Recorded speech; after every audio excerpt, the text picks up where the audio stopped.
The call came 3 days before New Year's Eve while I was in a video conference with my Singapore office. I saw Mom's name flash on my phone and almost declined, but something made me answer. "Emma, I need to talk to you about New Year's." Her tone was the one she used when delivering news she expected me to accept without argument. "We're doing something different this year." I muted my laptop microphone. "Okay. Your brother Marcus has been invited to his boss's estate in the Hamptons. Jackson Reed, you've heard of him surely. The tech billionaire? Founded Nexus Systems. I'm familiar with Jackson Reed. Well, Marcus has been instrumental in their new AI division, and Mr. Reed is hosting a very exclusive New Year's Eve celebration. He told Marcus to bring family. But Emma, these are serious people. Billionaires, tech executives, venture capitalists. The kind of people who shape industries." I waited, already knowing where this was going. "So we think it's best if you sit this one out. Nothing personal, sweetheart, but you're in academia. These people operate in a different stratosphere. Marcus needs to make the right impression, and having his sister there, well, you understand. Someone might ask what you do, and I teach business ethics at a state university. Isn't exactly impressive enough," I finished. "I knew you'd understand. We'll do something with you in January. Maybe brunch." "Sure, Mom." "Marcus will be so relieved. He was worried about having to explain your career situation to people who've built billion-dollar companies. You know how he gets anxious about these things." The line went dead. I unmuted my microphone and returned to the conference call, where my team was discussing the quarterly performance of my semiconductor manufacturing holdings in Southeast Asia. The irony wasn't lost on me. My assistant, Catherine, knocked and entered with her tablet. "Your 3 o'clock is ready. The Deloitte team is here for the year-end portfolio audit. Give me 5 minutes." After the Singapore call ended, I stood at my office window looking out at the Manhattan skyline. 42 floors below, the city moved with its usual chaotic energy. From here I could see 3 buildings I owned. Not that my family knew that. Not that they'd ever asked. I was 36 years old and I'd spent 14 years building an empire my family never knew existed. It started simply enough. I'd gone into academia because I genuinely loved teaching business ethics and corporate governance. Got my PhD at 25, landed a position at a decent state university. My family had been disappointed but resigned. At least I had a stable job even if it wasn't lucrative. What they didn't know was that my dissertation on corporate governance failures had caught the attention of several board members at major companies. What started as consulting work, advising boards on governance structures, helping them avoid the ethical pitfalls I'd studied, evolved into board positions. At 27 I was on my first corporate board. At 28 I was on 3. And then I started noticing patterns. Companies with poor governance weren't just ethical disasters waiting to happen. They were undervalued. The market hadn't priced in their risk yet, so I started buying them. Small positions at first, using money I'd saved from consulting fees. Then larger positions. Then controlling stakes. I'd buy struggling companies with governance problems, fix their board structures, implement proper oversight, and watch their value multiply. I reinvested everything. No fancy lifestyle, no public profile. Just acquisition after acquisition, company after company.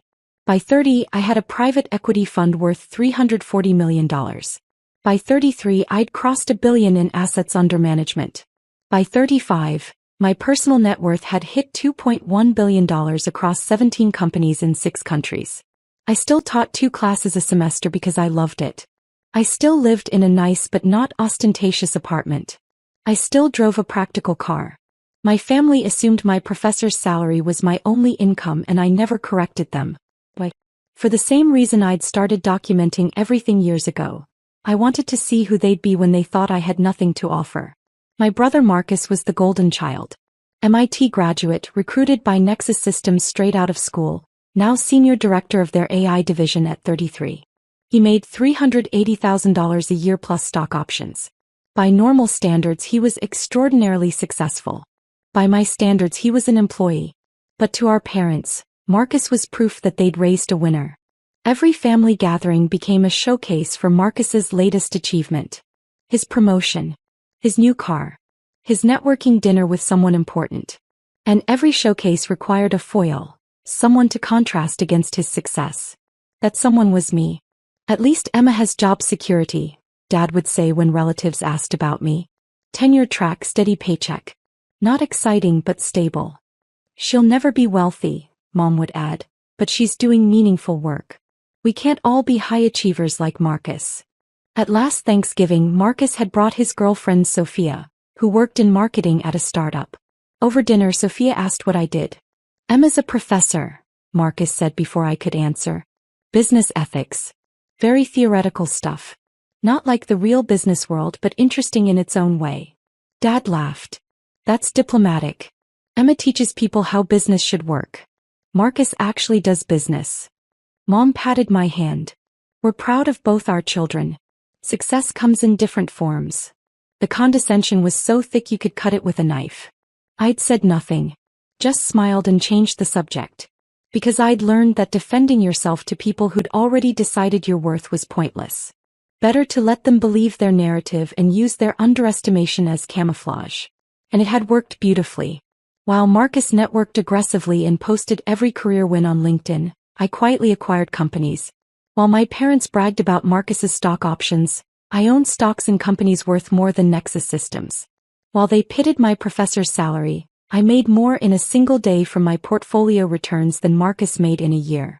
The best part? Marcus actually worked for me in a way. Nexus Systems was one of my holdings. I'd bought a 7% stake 2 years ago when they were going through a governance crisis. I'd helped restructure their board, implement better oversight, and watched the stock triple. Marcus had no idea that part of his stock option value came from changes I'd engineered. But now his boss Jackson Reed was hosting a New Year's Eve party, and I wasn't elite enough to attend. The irony was exquisite. Catherine knocked again. Emma? The Deloitte team is getting antsy. Send them in. The year-end audit took 4 hours. My portfolio had grown 43% over the past 12 months. New acquisitions in emerging markets. 3 major exits. 2 IPOs. The Deloitte partners congratulated me on what they called exceptional strategic vision, and one of the most impressive private portfolios we've audited. After they left, I checked my schedule. Tomorrow was the Bloomberg Billionaire Index update, the annual recalculation they released on New Year's Eve. Last year, I'd been ranked number 891. My team estimated I'd moved up significantly. My phone buzzed. A text from Marcus. Mom told you about New Year's? Thanks for being cool about it. Reed's party is supposed to be insane. Elon might be there. Maybe Bezos. Can't have you talking about content ethics while I'm trying to network. Oh. I stared at the message for a long moment, then replied, have fun. Another text, this time from Mom. Just wanted to say we really do appreciate you being understanding about New Year's. Marcus worked so hard to get this invitation. We're so proud of him. I didn't reply. Instead, I called my closest friend, Diana, who ran a hedge fund and was one of the few people who knew the full truth about my wealth. They uninvited you from New Year's, she said immediately. I can hear it in your voice. Mom called. Said I'd embarrass them in front of Marcus's billionaire boss. Diana's laugh was sharp. Jackson Reed? The guy whose company you partially own? That billionaire boss. The very same. Emma, you have to tell them. This has gone beyond funny into cruel. They're being cruel to themselves, I said. I'm just letting them. For how long? Until they die never knowing their daughter is wealthier than everyone at that party combined. Maybe. I haven't decided. Diana sighed. You know what I think? I think you're waiting for the perfect moment. The moment when the truth hits so hard they can't deny it or minimize it or spin it into something that still makes Marcus look better. She wasn't wrong. The Bloomberg index drops tomorrow at midnight, I said. And you'll be on it. Probably. Definitely. You crossed $2 billion this year. You'll be listed.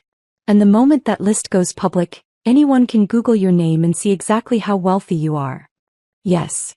So if your family happens to be at a party full of billionaires and tech executives when that list drops, and if someone happens to notice your name, and if someone happens to mention it to your brother or your parents, then the truth reveals itself without me having to say a word. You're diabolical, Diana said with admiration. I love it. I'm not doing anything. I'm simply existing. If they discover the truth organically, that's not my responsibility. Keep telling yourself that. What are you doing for New Year's since you're too embarrassing for the family party? Working. I have a board meeting in Tokyo on January 2nd. I'll probably just stay in and prep. You're a billionaire who's spending New Year's Eve alone working. I'm a professor who enjoys her research, I corrected. The billionaire thing is just a side effect. After we hung up, I sat in my office as the sun set over Manhattan. My phone buzzed with end-of-year messages from colleagues, board members, investors. People who knew exactly who I was and what I'd built. None of them were my family. That night, I got another text from Marcus. By the way, if anyone from the university asks, don't mention Reed's party. Don't want people to know I'm hanging with billionaires. Sounds douchey. I replied, your secret is safe. His response, you're the best. This is why you're my favorite sister. I was his only sister. New Year's Eve arrived cold and clear. I spent the morning on calls with my London and Frankfurt offices, reviewing Q4 performance across my European holdings. Afternoon was dedicated to reviewing the Tokyo board meeting materials. By evening, I'd changed into comfortable clothes, made dinner, and settled in with a book on corporate governance in emerging markets. At 10 p.m., my phone started buzzing. Catherine texted, Bloomberg index drops in 2 hours. You sitting down? What? My contact there says you're number 673. Up from number 891. Your net worth is listed at $2.4 billion. I stared at the number. $2.4 billion. It was accurate. More accurate than I'd expected, actually. Bloomberg had done their homework. That's good work on their part, I texted back. Emma. You're about to be publicly listed as a billionaire. Anyone can Google your name and see this. Including your family. I'm aware. And they're at a party with Jackson Reed and every tech billionaire in New York. I'm aware of that too. You're really going to let this play out organically? I'm not letting anything happen. I'm simply not preventing it. At 11:30 my phone rang. Diana. Are you watching social media? She demanded. No. Should I be? Several people from the tech world are posting about being at Reed's party. I just saw a picture that includes your brother in the background. He's there, Emma. He's there with your parents, and in 90 minutes the Bloomberg list drops. Okay. Okay? That's all you have to say. What do you want me to say? I can't control when Bloomberg publishes their index. I can't control who's at what party. I'm just existing, Diana. You're impossible. I'm coming over. You shouldn't watch this alone. I'm not watching anything. I'm reading. But she came anyway, arriving at 11:45 with champagne and a laptop. If we're going to watch your family's world implode, she said, we might as well do it properly. At 11:58 we sat on my couch, her laptop open to Bloomberg's website. The current year's index was still displayed. At midnight it would refresh with the new data. Last chance to call them, Diana said. Give them a heads up. They uninvited me from New Year's because I'd embarrassed them. I think they've made their feelings clear. Fair point.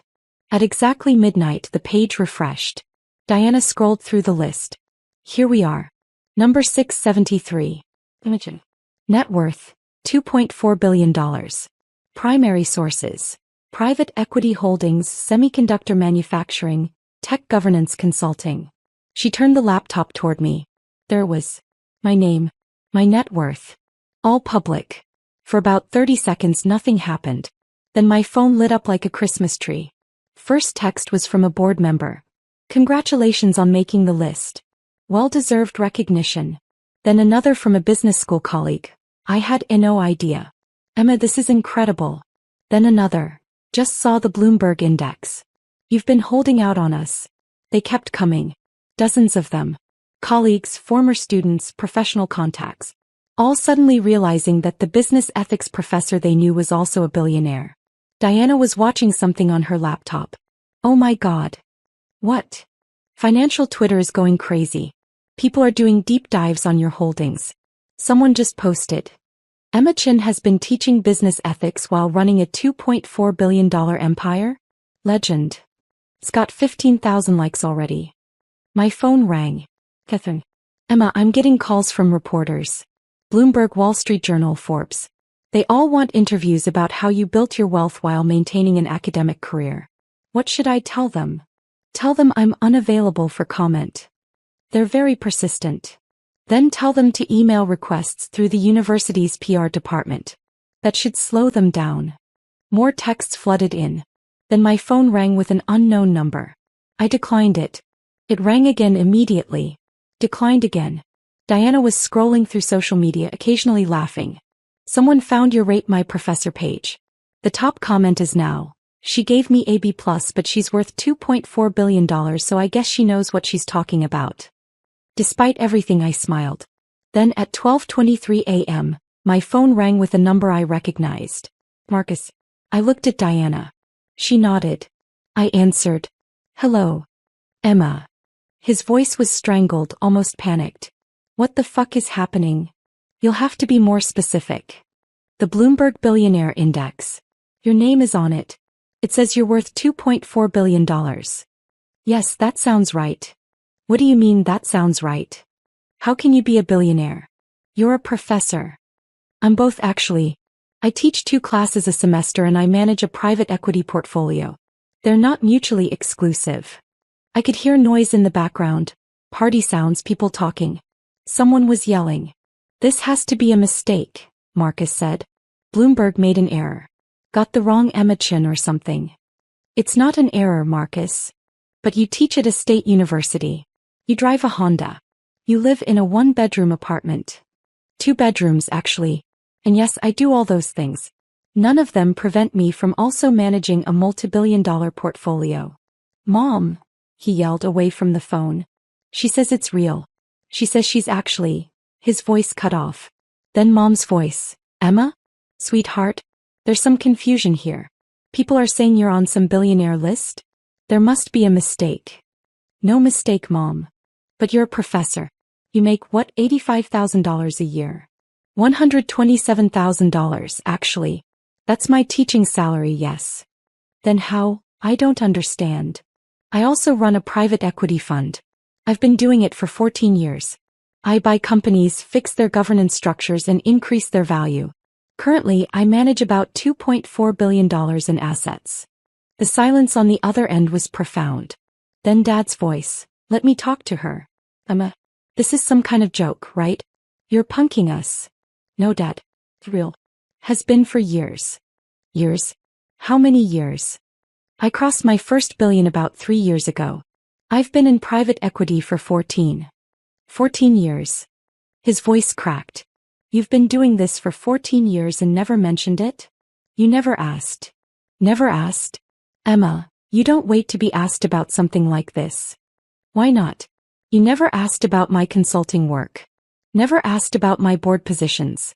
Never asked where I got the money for my apartment or how I could afford to travel to 6 countries last year on a professor's salary.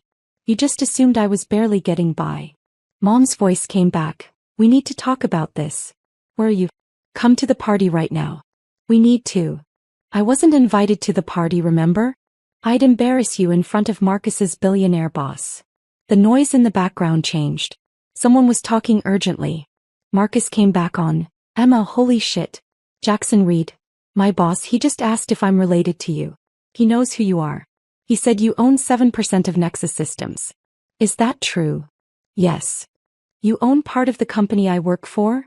I helped restructure your board 2 years ago during that governance crisis. The stock has tripled since then. You're welcome, by the way. Your options are worth significantly more because of my work. Oh my God.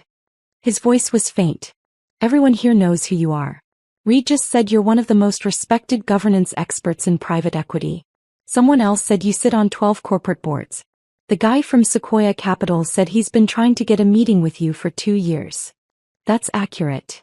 And he stopped. We uninvited you. Mom told you not to come because you'd embarrass us. Yes. Because we thought you were just a professor. Yes.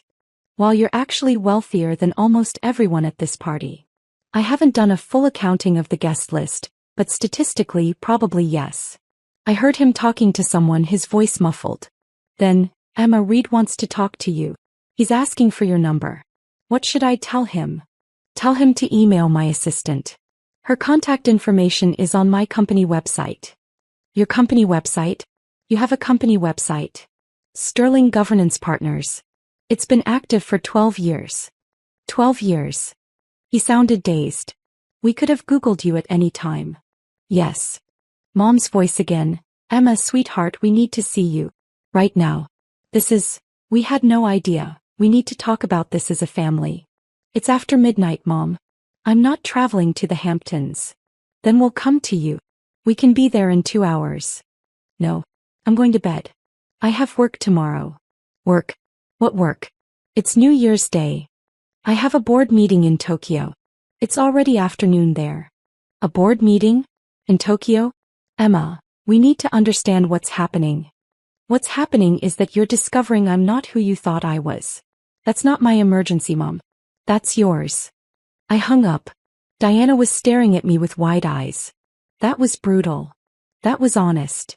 My phone immediately started ringing again. I silenced it. They're going to lose their minds, Diana said. They already have. Over the next hour, I received 43 calls from family members, 12 voicemails, and 68 text messages. I read none of them and answered none of the calls. Instead, Diana and I drank champagne and watched as social media erupted. The story was already everywhere. Secret billionaire professor. The ethics teacher who built a $2.4 billion empire in silence. Most humble billionaire on the list? Someone had found an old interview I'd done about corporate governance and posted it with the caption, "She was teaching billionaires how to run their companies while pretending to be broke." A former student tweeted, "Professor Chin gave me a C+ on my ethics final and I was mad. Now I find out she's a billionaire who actually does ethics in business. That C+ might have been generous." Diana was reading something on her laptop and laughing. Someone found Marcus's LinkedIn. He posts about his job constantly. Lots of humble brags about working with important people. And now everyone's commenting, "Does your sister teach a masterclass in humility? And your sister owns part of your company and never told you? That's next level family dynamics." Poor Marcus. Poor Marcus nothing. He texted UL about talking about Kant while he networked. He earned this. At 2 a.m., my phone rang with a number I didn't recognize. I almost declined, but something made me answer. "Miss Chin? This is Jackson Reed. I hope I'm not calling too late." I sat up straighter. "Mr. Reed, this is unexpected. I'm at my New Year's party, and I've just had a very interesting conversation with your brother and parents. They seemed surprised to learn about your career." "That's accurate. I wanted to reach out personally. First, to apologize. Your brother mentioned that you weren't invited to tonight's event because your family thought you'd be out of place among elite guests. I find that darkly ironic, given that you're one of the most accomplished people who could have been here. I appreciate that.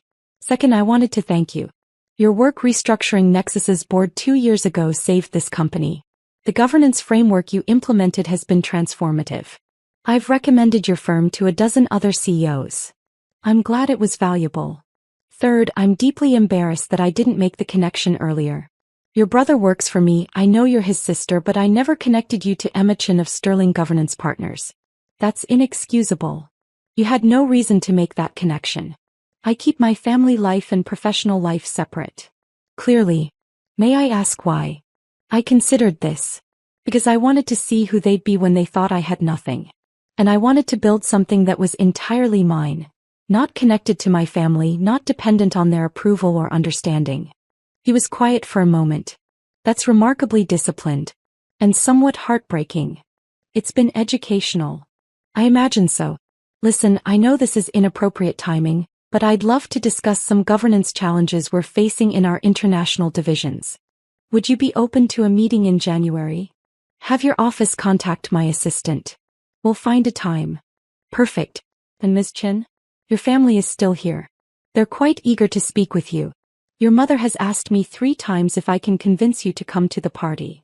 What did you tell her? I told her that if you'd been invited initially, you might have come. But people who uninvite someone and then reinvite them when they discover their value aren't typically rewarded with compliance. I smiled. That's astute. I have good corporate governance. I learned from the best. He paused. They're learning a difficult lesson tonight. Several of my guests have made pointed comments about the irony of the situation. I didn't intend to embarrass them. You didn't. They embarrassed themselves. You simply existed and the truth came out. There's a difference. After we hung up, Diana looked at me. Jackson Reed called you personally at 2 a.m. to apologize and ask for a meeting? Apparently.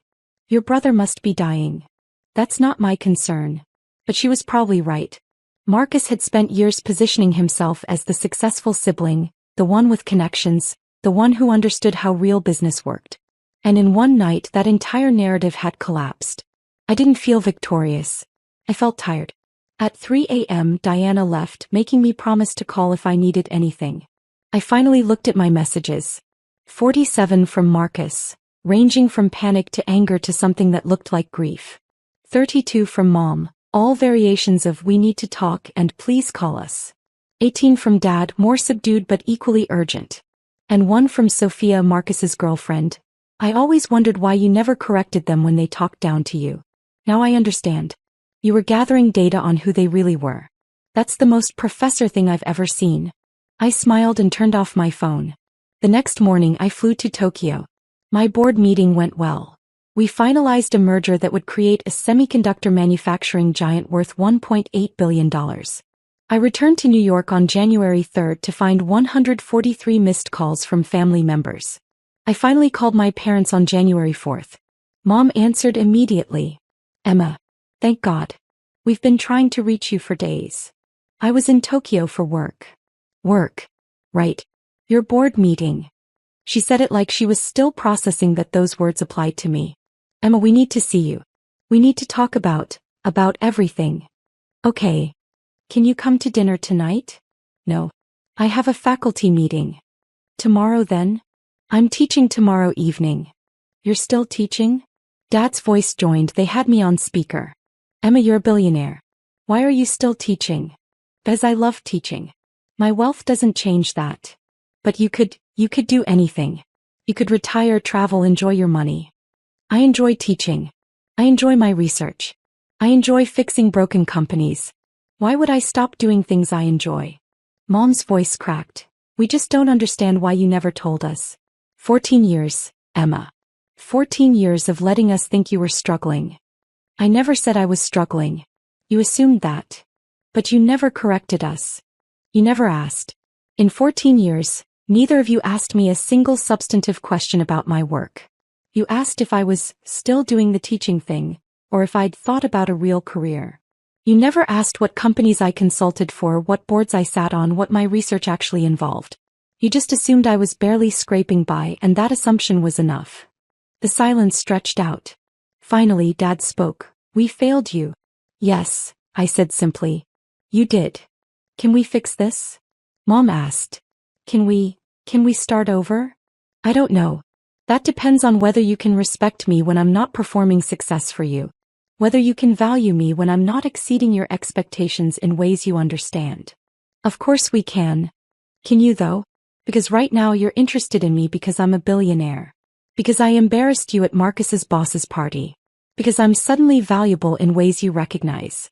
But I'm the same person I was on December 30th, when you uninvited me from New Year's. The only thing that changed is your perception. That's not fair, Dad said. We're your parents. We love you. Do you? Or do you love the version of me that fits your narrative? Because when I didn't fit that narrative, when I was just a professor who didn't make you proud, you uninvited me from family events. You dismissed my career. You used me as a contrast to make Marcus look better. We never meant, Mom started. Intent doesn't matter, Mom. Impact does. That's something I teach in business ethics.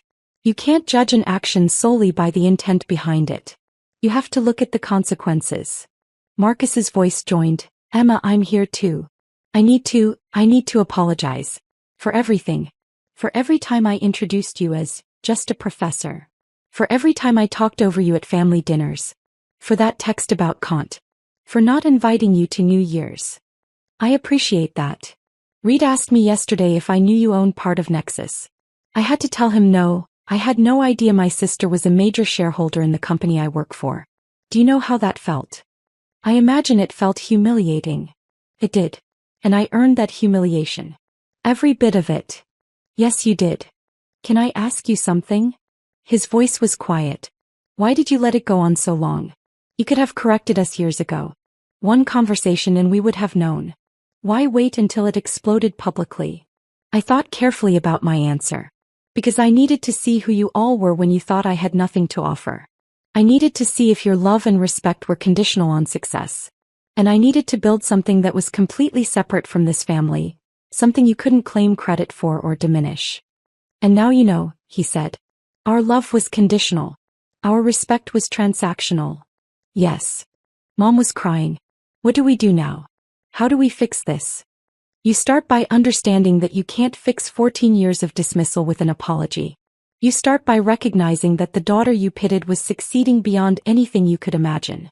And you start by asking yourselves why you valued Marcus's $380,000 salary more than my passion for teaching, without ever bothering to look beneath the surface. We're so sorry, Dad said. We're so sorry. I know. But sorry doesn't erase the damage.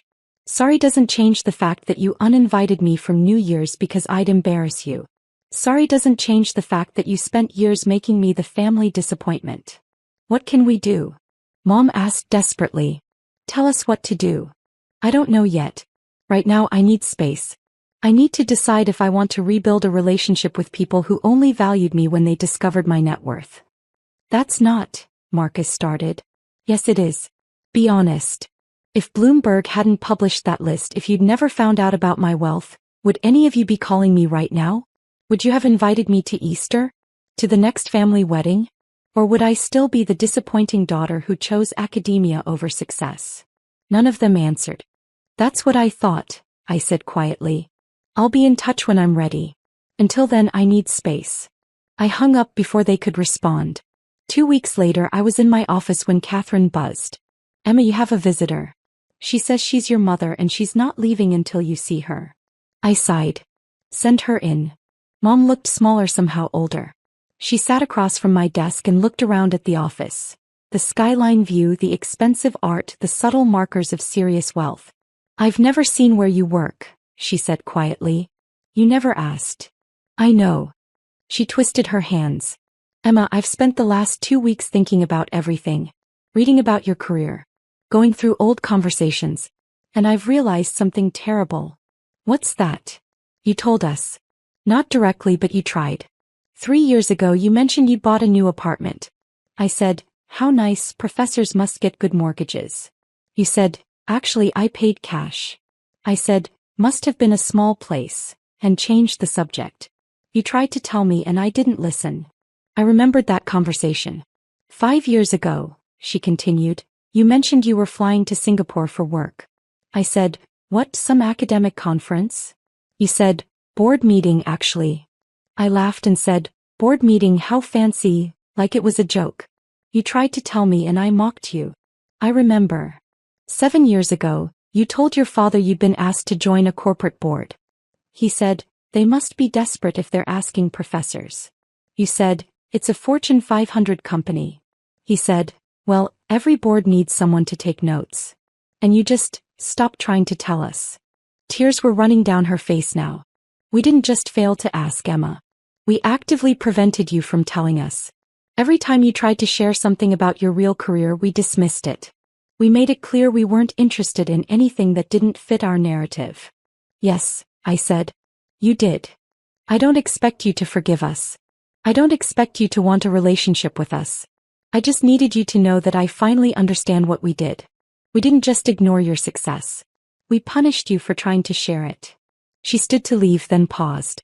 For what it's worth, I've been reading everything I can find about your work. The companies you've saved. The boards you've restructured. The way you've changed how corporations think about governance. You've done more to make business ethical than most people do in 10 lifetimes. Thank you. I'm proud of you. I know that means nothing now, but I am. It doesn't mean nothing, I said carefully. It's just complicated. I understand. She walked to the door, then turned back. Marcus asked me to tell you something. He's been going through therapy. Dealing with some things about how he built his identity around being the successful sibling. He wanted you to know he's working on it. That's good. And your father is reading your published papers. He says he doesn't understand half of it, but he's trying. That's good too. After she left, I sat at my desk for a long time thinking. 3 months later, I had coffee with Marcus. He looked different. Less polished, more genuine. I quit Nexus, he said. What? Why? Because I realized I was working there partially to compete with a sister who wasn't competing with me. Because I was building my identity around being the successful one, and that foundation was rotten. I needed to figure out who I am when I'm not being compared to you. Where are you working now? A non-profit, actually. Healthcare advocacy. The pay is terrible. The work is meaningful. I'm terrible at it so far, but I'm learning. I smiled.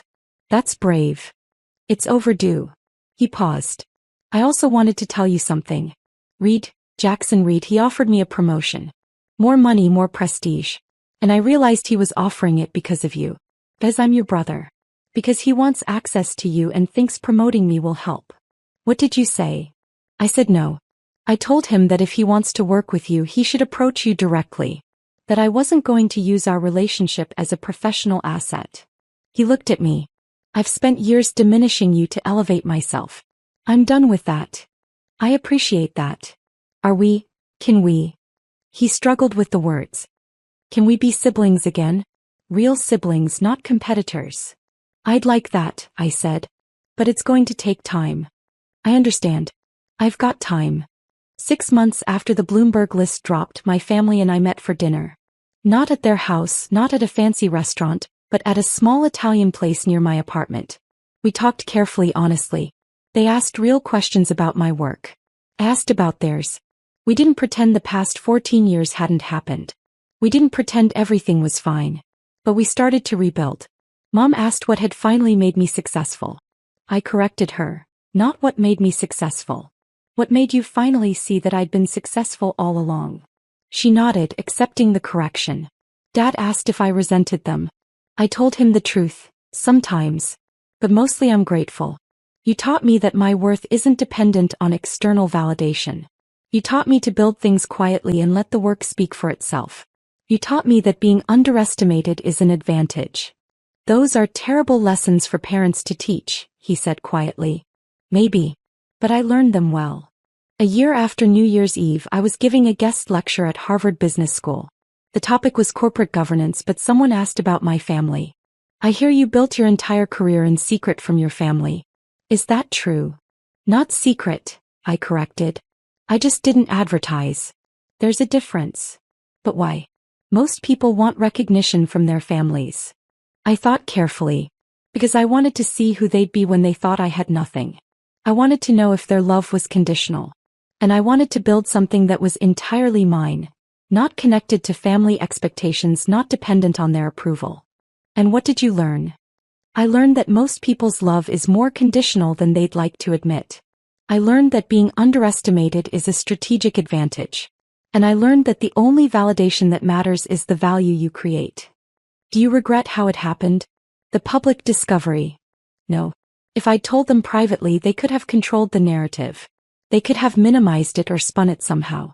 The public discovery meant they had to confront the full reality all at once. No filter, no spin. That seems harsh. Maybe. But 14 years of dismissal was harsh too. Sometimes the truth needs to hit hard enough that it can't be denied. The student nodded slowly. So you built a $2.4 billion empire partly to prove a point to your family? No, I corrected. I built it because I'm good at identifying value others miss. The fact that my family missed my value for 14 years. That was just data. Useful data, but not the motivation. After the lecture, I checked my phone. A text from Mom. Watched your Harvard lecture online. You were brilliant. Dad and I are so proud. I smiled and replied, thank you. Have dinner next week? We'd love that. Another text from Marcus. Your lecture was incredible. Also, I just got promoted at the nonprofit. Turns out I'm pretty good at this when I'm not trying to compete with you. Congratulations. That's well deserved. Thanks, Emma. Thank you for not giving up on us completely. We didn't deserve your patience. We're family. We're learning. As I walked through Harvard Yard back to my hotel, I thought about that New Year's Eve 14 months ago. The moment the Bloomberg list dropped. The moment my phone exploded. The moment my family's narrative shattered. People asked if I'd planned it. If I'd orchestrated the public reveal. The truth was simpler. I'd just lived my life. Built my companies. Taught my classes. The Bloomberg list was going to publish regardless. My family was going to be at that party regardless. The collision was inevitable. I hadn't engineered their humiliation. I'd simply stopped protecting them from reality. And reality, as I teach in my business ethics classes, has a way of making itself known eventually. You can ignore it, dismiss it, pretend it doesn't exist. But eventually the truth emerges. Sometimes at midnight on New Year's Eve. Sometimes in front of your billionaire boss. Sometimes in the form of a Bloomberg ranking that proves the daughter you dismissed is wealthier than everyone at the party combined. The truth doesn't need revenge. It just needs time. And I'd given it 14 years. That was enough.